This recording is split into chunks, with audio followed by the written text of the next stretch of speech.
রান্নাটা ভালো এটাই না।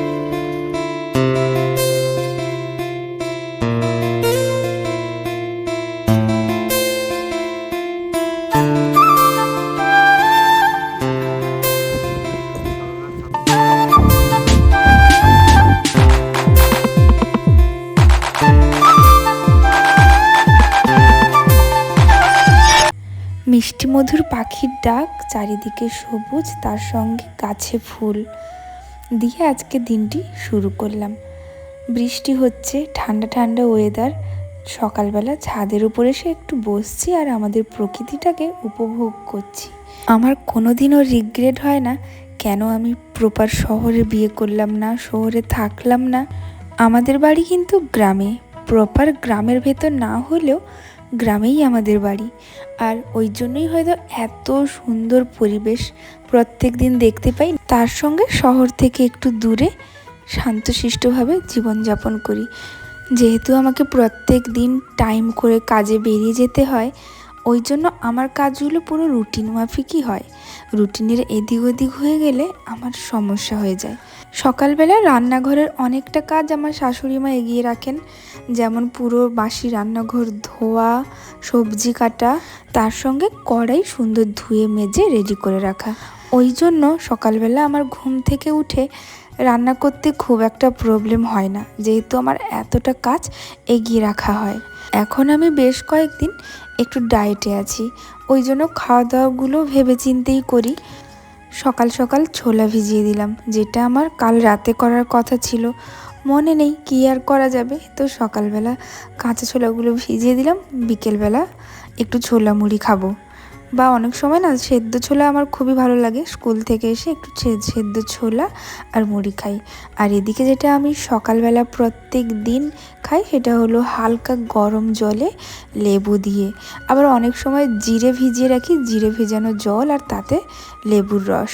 এটা কিন্তু খুবই বেলি ফ্যাট কমাতে হেল্প করে। এটা আমি বরাবরই খাই, যখনই আমার মনে হয় যে এবারে আমার একটু ওয়েট গেইন হয়েছে, আমাকে এই রুটিনটা ফলো করতে হবে, ওরকমই করি। যাই হোক, ওয়েট লসটা করি, তারপরে আমি তোমাদের সঙ্গে পুরো ডায়েট চার্টটা শেয়ার করব। আর এখানে ব্রেকফাস্টও রেডি। তোমাদের দাদাভাইকে ব্রেড গরম করে দিয়েছি, তার সঙ্গে দিচ্ছি একটা ডিমের পোচ। ও কিন্তু পুরো এরকমই কাঁচা, মানে কুসুমটা খেতে ভালোবাসে, যে ওর জন্য সুন্দর করে ওকে রেডি করে দিচ্ছি।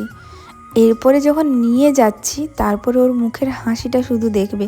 সত্যি সকালবেলা উঠে যখন কষ্ট করে কিছু করার পরে এত সুন্দর একটা গিফট পাওয়া যায়, ওটাই ভীষণ ভালো লাগে।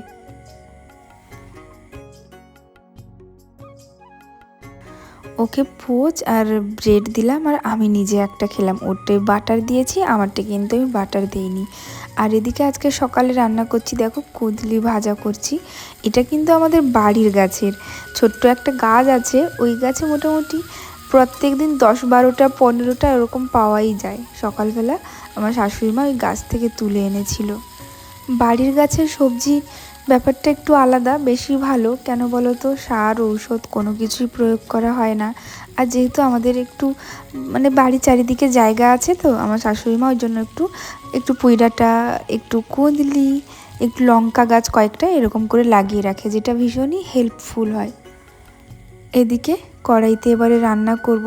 আজকে শাশুড়িমা বলেছিলেন যে কলা, আলু আর বড়ি দিয়ে শুক্তো খেতে ইচ্ছে করছে। আমি বললাম ঠিক আছে, দাঁড়াও, প্রপার শুক্তো তো করতে পারবো না, প্রপার শুক্তো করার জন্য অনেকগুলো ইনগ্রিডিয়েন্টস দরকার, যেটা এই মুহূর্তে নেই। ওই জন্য বললাম আমি আমার মতো করে শুক্তো বানিয়ে দিচ্ছি, তুমি খাও।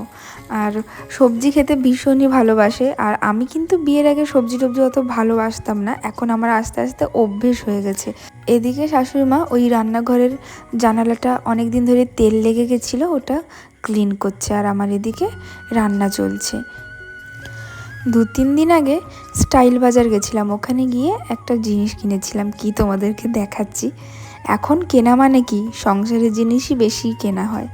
অ্যাকচুয়ালি মশলা রাখার কৌটো কিনেছিলাম, ওই ছোট ছোট কৌটোগুলোতে সবসময় মশলা রাখি, ওটা আর ভালো লাগছিল না, তার জন্য এই মশলা রাখার কৌটোটা কিনে এনেছিলাম। এটাই এখন সুন্দর করে মশলাগুলো রাখবো। আর হ্যাঁ বলি, আজকে স্কুলের পরে কিন্তু একটু শাড়ি দোকানে যাব, কারণ আমার মার বার্থডে আছে, মার জন্য কিছু একটা কিনতে হবে। কি কিনবো ভাবছি। ইচ্ছে তো হয় মাকে অনেক কিছু দেই, অনেক কিছুই ভাবি, এবং আমার ইচ্ছে করছিল মাকে যদি একটা সুন্দর কিছু গোল্ডের কিছু বানিয়ে দিতে পারি। মনে হয় মা বাপির জন্য পৃথিবীর সর্বশ্রেষ্ঠ জিনিসগুলো এনে দিই, কিন্তু কি বলো, সব সময় তো আর সব কিছু পারমিট করে না। এই মুহূর্তে না তেমনভাবে গোল্ডের কিছু বানাতে পারবো না, একটু প্রবলেম আছে, তোমাদের সঙ্গে পরে শেয়ার করব কি ব্যাপার কি। তো যাই হোক, গোল্ড তো দিতে পারবো না মাকে, কিন্তু মার জন্য একটা শাড়ি কিনবো ভেবেছি।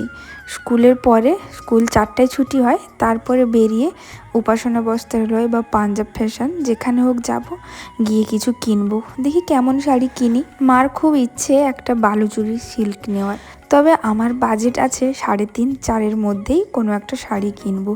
আর অরিজিনাল বালুচুরি কেন, স্বর্ণচুরি, ওগুলো তো দামি, 7,000 থেকে শুরু, 8,000, 9,000, 10,000, 12,000 এরকম অনেক দামি।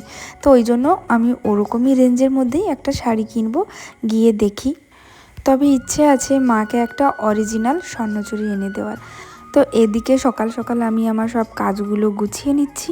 আর ওই যে মশলার কৌটোটা এনেছি, ভালো করে প্রথমে ধুয়ে নিলাম, যেহেতু প্লাস্টিকের ব্যাপার, তো ভালো করে ধুয়ে মুছে নিচ্ছি। আর ওদিকে আমার অবস্থা দেখো, পুরো পাগলের মতো মনে হচ্ছে, চুল টুল এলোমেলো হয়ে আছে।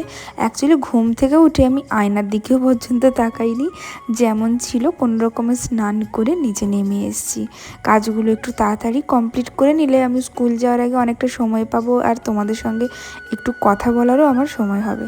আর আজকে কি রান্না করেছি দেখো, এটা করেছি ছাতু অনেকগুলো হলেও রান্না করলে একটুই হয়ে যায়। ছাতুর ভাজা, ঢ্যাঁড়স ভাজা, শাক ভাজা, আর ওই যে কলা আলু বড়ি দিয়ে, শুক্তো কিন্তু নয়, আর এদিকে পমফ্রেটের ঝাল।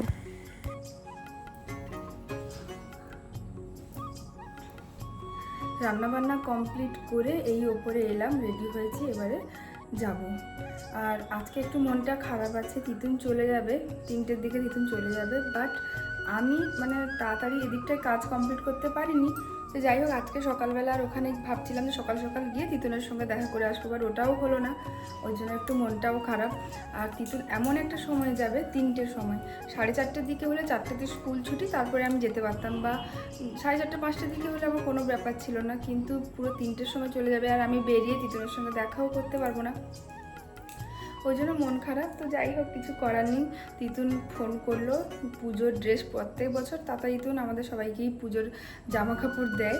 তো তিতুন ফোন করলো যে তিতুন তো আর বেরিয়ে ওরকম কিনতে পারে না, তিতুন কিন্তু আমাদের টাকা দিয়ে দেয়, যে আমি তোদের সব টাকা দিয়ে গেছি, তোর মার কাছে, সোনুর কাছে আছে, নিয়ে নিবি। আমি বললাম না ওগুলোর কী দরকার, অ্যাকচুয়ালি তিতুনের সঙ্গে দেখা হয়নি, আর বললে কি হবে, তিতুন তো প্রতি বছর পুজোতেই দেয় তাতা তিতুন। আমাদের 5 ভাই বোন, মা বাপি, এখন জয় অ্যাড হয়েছে। তো যাই হোক, আর এখন আজকে বেশি বকবক করবো না, নিচে নামবো, খাওয়া দাওয়া করে বেরোবো।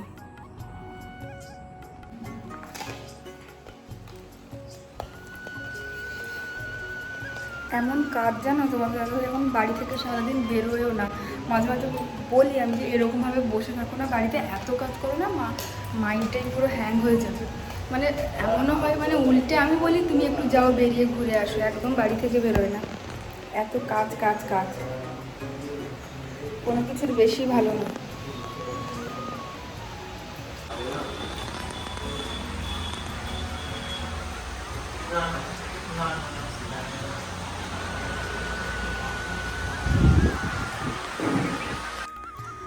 এখন স্কুলের লাস্ট ক্লাস চলছে, লাস্ট পিরিয়ড, আর যেহেতু সামনে 15ই আগস্ট, ওই জন্য লাস্ট পিরিয়ডে আমি ওদেরকে নাচ শেখাচ্ছি। অন্যান্য ম্যাডামরা ওপরে কেউ কবিতা শেখাচ্ছেন, কেউ গান, তার সঙ্গে পৌলমী দি এই বছর তার ছেলের জন্মদিনে স্কুলে side drum beat drum gift করেছে, তো ওটাও এবারে আমরা একটু ভালো করে ওদের প্র্যাকটিস করানোর চেষ্টা করছি।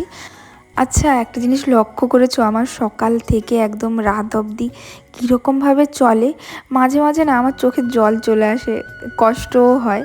যেমন আজকে সকালবেলায় মন খারাপ হয়েছিল যে এত পরিশ্রম আর ভালো লাগছে না। মাঝে মাঝে আমার রেস্ট দরকার হয়, শুধু শুয়েই থাকবো ইচ্ছে করে। সেই যে সকালে উঠলাম, বাড়ির কাজ, আবার সারাদিন স্কুলে তো আর আমরা রেস্ট নেই না। তার উপরে ছোটো বাচ্চাদের হ্যান্ডেল করা কিন্তু আমার মনে হয় বেশি কষ্ট। আমার বাপি বলে যে আমরা বড়োদেরকে পড়াই ঠিকই, তোদের ছোটোদেরকে পড়াতে যথেষ্টই কষ্ট হয়। এখন 4:30 মতো বাজে, আমি এসেছি পাঞ্জাব ফ্যাশনে। পাঞ্জাব ফ্যাশনের পেছনে দাঁড়িয়েছিলাম, সোনাই এলো, সোনাইয়ের সঙ্গে দেখা করলাম। ওখানে কয়েকটা শাড়ি দোকানে হ্যালো, আজকে সোনাই আমার বাড়িতে যাবে, সোনাই আর ভাই দুজনে যাবে। আর তাছাড়া আজকে একটা মেন কারণের জন্য আমরা বাজারে এসেছি, সেটা হলো মায়ের বার্থডে আছে। তো ওই উপলক্ষে ভাবছি মাকে একটা শাড়ি গিফট করবো, অন্য কিছু না, মার জন্য একটা শাড়ি কিনতে এসেছি। তাহলেও চলে যাবে অটোতে। হ্যাঁ, কোথায় বলো?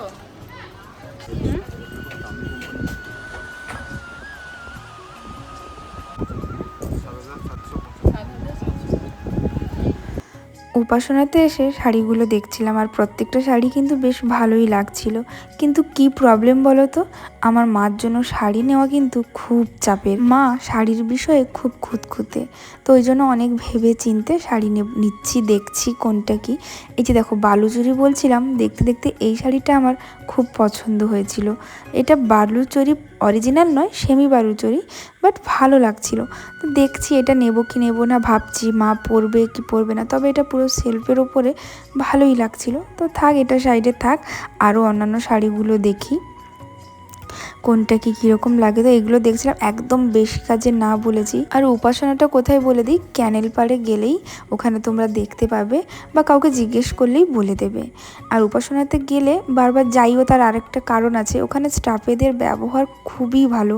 ওখানে দিদিরা বা বোনেরা বা যেই কাকুরা আছেন, ওনারা তো এতই ভালো, কোনোদিন দেখিনি যে বিরক্ত। অনেক দেখার পর যদি নাও নিয়ে চলে আসি না, কোনোদিন ওই বিরক্তের ভাবটা কিন্তু দেখি না।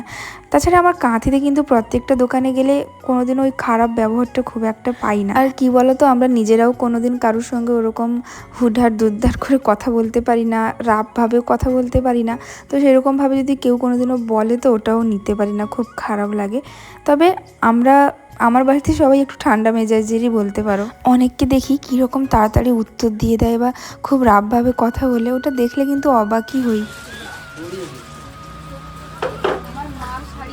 খুব চাপের, মানে সাধারণত মা কারু আমার শাড়ি পছন্দ করতে পারে না, আমার নিজে থেকেই নেবে।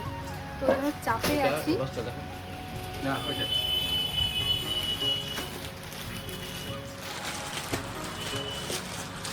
আর এখন দেখি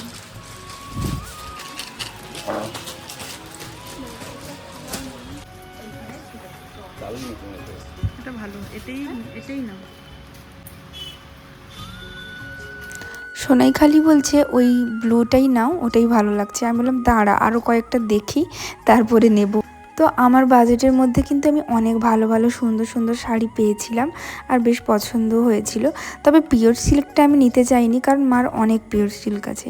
আর এই শাড়িটা আমাকে বের করে দিয়েছিল, আমি বললাম একদমই না, এরকম কালার তো আমার মা পরবেই না। বলছে না না, আমি তোমাকে, মানে দোকানে বলছে যে না না, তোমাকে এমনি নিতে বলছি, গায়ে দিতে বলছি। তো যাই হোক, আজকে সারাদিনটা তোমাদের সঙ্গে শেয়ার করলাম। তো এবারে ব্লগটা এন্ড করব। তোমরা সবাই খুব ভালো থেকো, সাবধানে থাকো। কাল আসবো নতুন একটি ভিডিও নিয়ে, আশা করি তোমাদের ভালো লাগবে। আর কোন শাড়িটা নিলাম কালকে দেখাবো।